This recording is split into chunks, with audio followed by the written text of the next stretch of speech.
नमस्कार, deep the knowledge world में मैं पुरुषोत्तम गुप्ता आप सभी लोगों का स्वागत करता हूं। और आज के इस वीडियो में मैं आपके लिए लेकर आया हूं मार्क्सवाद का अगला टॉपिक, यानी अतिरिक्त मूल्य।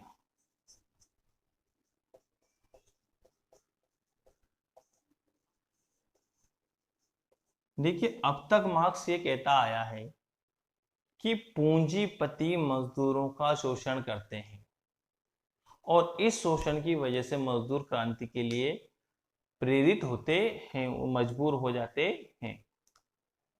लेकिन पूंजीपति किस प्रकार मजदूर का शोषण करते हैं, ये मार्क्स का ये जो सिद्धांत है अतिरिक्त मूल्य का सिद्धांत, वो बताता है कि किस प्रकार एक पूंजीपति एक मजदूर का शोषण करता है और मजदूर के शोषण में सिर्फ और सिर्फ पूंजीपति का हाथ है और कुछ भी नहीं है। पूंजीपति जो भी प्रॉफिट कमा रहा है वो सब क्या है, उस मजदूर के हिस्से का है। तो आइए देखते हैं इस अतिरिक्त मूल्य के सिद्धांत को। काफी इंटरेस्टिंग है और काफी इजीली आपको समझाऊंगा मैं। तो बात करते हैं ये सिद्धांत कहां से लिया। ये सिद्धांत मार्क्स ने लिया है रिकार्डो से। ब्रिटिश अर्थशास्त्री था जिसने पूंजीवाद के समर्थन में ये लिखा था और ये सिद्धांत दिया था। क्या सिद्धांत दिया था रिकार्डो ने? कि श्रम के मूल्य का सिद्धांत, यानी कोई भी वस्तु का जो मूल्य होता है वह उस पर लगे हुए श्रम की मात्रा के अनुसार होता है।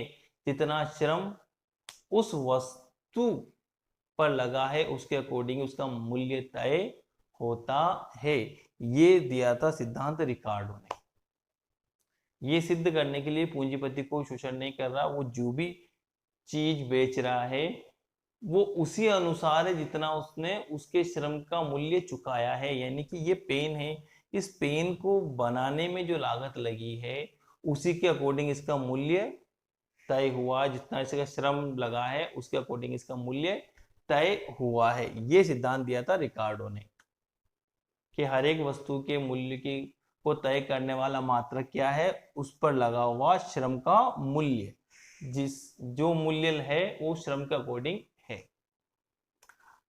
तो मार्क्स ने इसी सिद्धांत को आधार बनाया। रिकार्डो ने इस सिद्धांत को आधार पूंजीवाद को बचाने के लिए किया था और मार्क्स ने इसी सिद्धांत का प्रयोग पूंजीवाद को नष्ट करने के लिए किया। कैसे किया? मार्क्स कहता है, एक फॉर्मूला था सीएमसी। सीएमसी क्या है? एक व्यक्ति जो बाजार है, बाजार में होता क्या है, कोई व्यक्ति अपनी जरूरतें पूरी करने के लिए क्या करता है, तो वो माल का परिचालन करता है। जैसे एक किसान है, किसान ने क्या किया? सी फॉर कमोडिटी, हम बात करते हैं सी फॉर कमोडिटी यानी माल, एम फॉर मनी और सी फॉर वापस कमोडिटी, है ना। तो मार्क्स कहता है कि माल का जो परिचालन है इस फॉर्मूले के हिसाब से होता है। किसान क्या लेकर आया? बाजार में अपना माल लेकर के आया, माल बेच करके उसे क्या मिला? मनी मिली, पैसा मिला। और उस पैसे का क्या किया उसने? कमोडिटी खरीदी, अपने घर की आवश्यकताओं की वस्तुएं खरीदी और वो लेकर के चला गया। ये तरीका होता है माल के परिचालन का मार्क्स के अनुसार। अब दूसरा परिचालन बताया उसने कि पूंजी का। पूंजी कैसे चलती है? एक तो ये आवश्यकता वाला व्यक्ति है, वो कैसे अपनी आवश्यकताएं पूर्ति करता है, एक तरीका ये है। दूसरा जो पूंजीपति है वो पूंजी को कैसे बनाता है, पूंजी का चक्र कैसे चलता है, वो बताया है मार्क्स ने एमसीएम फॉर्मूले से। क्या करता है पूंजीपति? सबसे पहले क्या करता है, मार्केट में अपनी मनी लगाता है और मनी से क्या खरीदता है वो? कमोडिटी, माल। क्या माल खरीदता है? माल के रूप में खरीदता है श्रम, मजदूर का श्रम। उसे पैसा देता है, उससे काम करवाता है, उससे श्रम खरीदता है और उस श्रम को बेचता है। यानी उस माल से जो, उस श्रम से जो उत्पादन होता है उसे वापस बेचता है और उसे बेच करके क्या कमाता है? वापस पूंजी कमाता है, मनी कमाता है। तो उसने जो पैसा लगाया था और उसने जो वापस पाया है यही पूंजीपति का लाभ है। माना कि पूंजीपति ने लगाए 100 रुपए, ठीक है, 100 रुपए में एक मजदूर को श्रम करने के लिए कहा, उसका श्रम खरीद लिया 100 रुपए में। क्या खरीदा उसने? श्रम। और उस श्रम से उसने कुछ भी बनाया, कोई भी आइटम बनाया, है ना, किसी का भी निर्माण किया, उस आइटम को वापस उसने बेचा, तो बेच दिया मान लिया जाए 150 रुपए में। तो ये जो उसका लाभ है वो क्या है?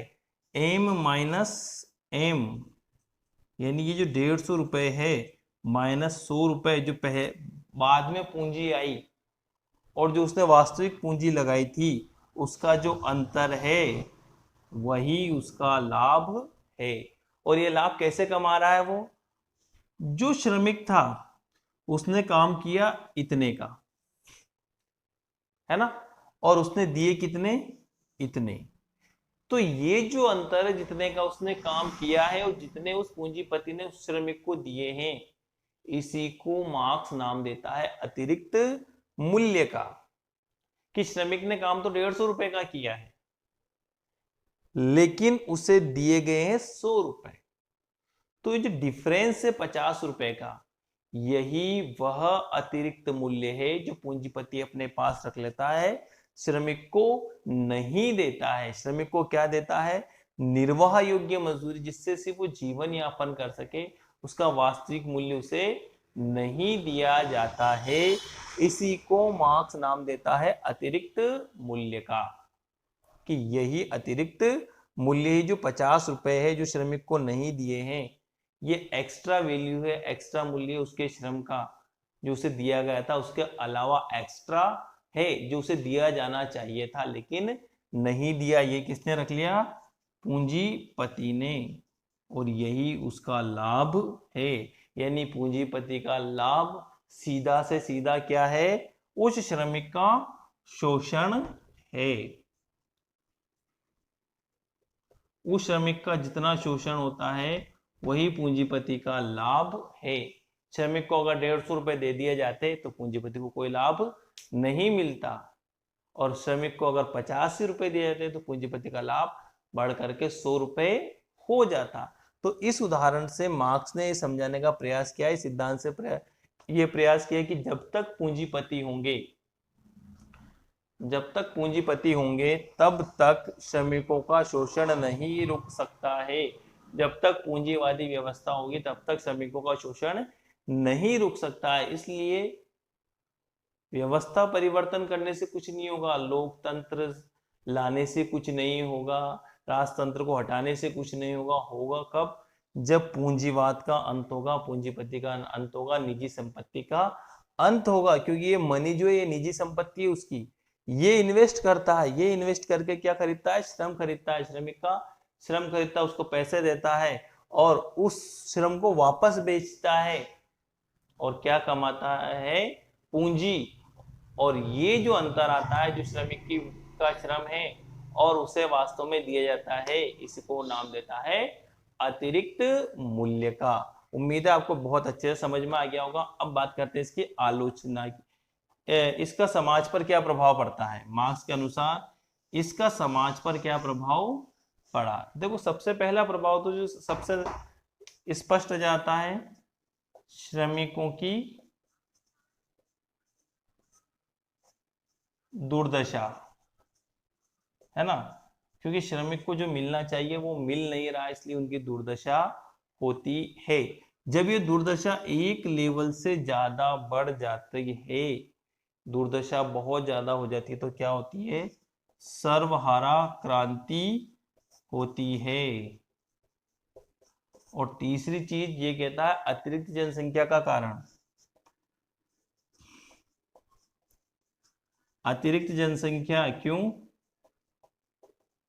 क्योंकि उस काम में एक मजदूर लग रहा है, उसे 100 रुपए मिल रहे हैं, 100 रुपए मिलने से उसकी जो पूर्ति है वो नहीं हो पा रही है, तो क्या करता है? वो अपने परिवार के बाकी सदस्यों को भी उसमें लगा देता है।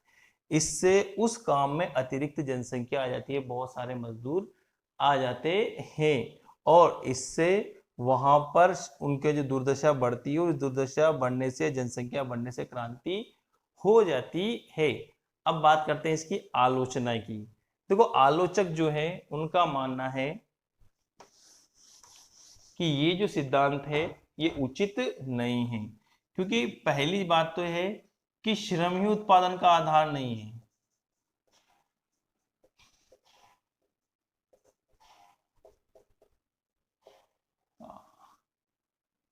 यह एकमात्र आधार नहीं है।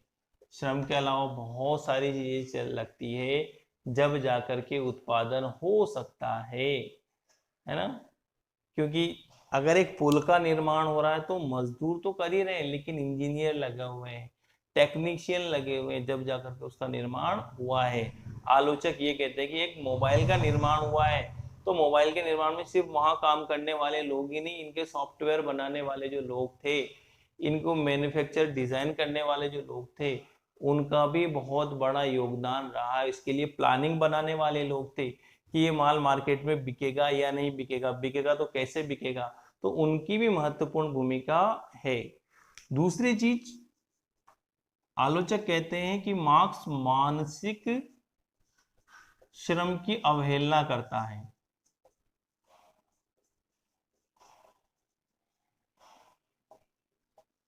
देखिए, प्रोडक्ट तो बनाता श्रमिक है, लेकिन उस प्रोडक्ट को बनाने से पहले की तैयारी, प्रोडक्ट के दौरान प्रोडक्ट सही से बने उसके लिए, और प्रोडक्ट मार्केट में कैसे जाएगा इसके लिए लोगों को प्लानिंग करनी पड़ती है, योजनाएं बनानी पड़ती है, और इसके लिए दिमाग खपाना पड़ता है।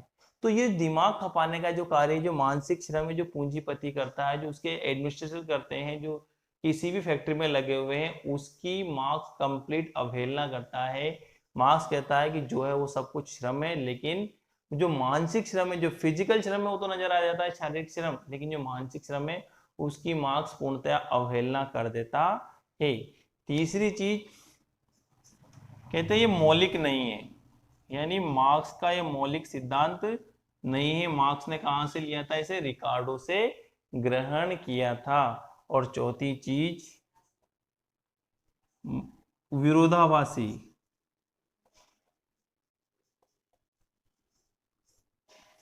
देखो, विरोधाभासी क्यों है? मार्क्स प्रयोग करता है रिकार्डो का सिद्धांत, जो कहता है कि श्रम का मूल्य है, जो भी वस्तु की लागत है वो श्रम का मूल्य है, और दूसरी तरफ उसी सिद्धांत का प्रयोग क्या करता है?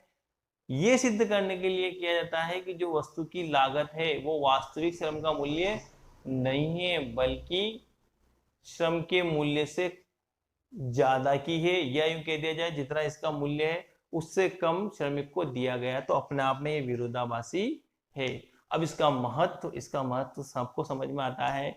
सीधे सीधे बहुत लॉजिकल तरीके से मार्क्स ने स्थापित कर दिया कि पूंजीपति इक्वल टू लेबर्स शोषण। पूंजीपति क्या करता है? लेबर का शोषण करता है। लेबर्स एक्सप्लॉइटेशन, पूंजीपति जो करता है वो उनका एक्सप्लॉइटेशन करता है, उनका शोषण करता है। और ये मजदूरों को बड़ी आसानी से समझ में आया, उनकी भाषा में, उनके तरीके से। इसलिए समाजवाद के प्रचार में ये बहुत ही ज्यादा सहायक रहा। धन्यवाद। आपको वीडियो कैसा लगा कमेंट करके जरूर बताइएगा। बहुत बहुत धन्यवाद।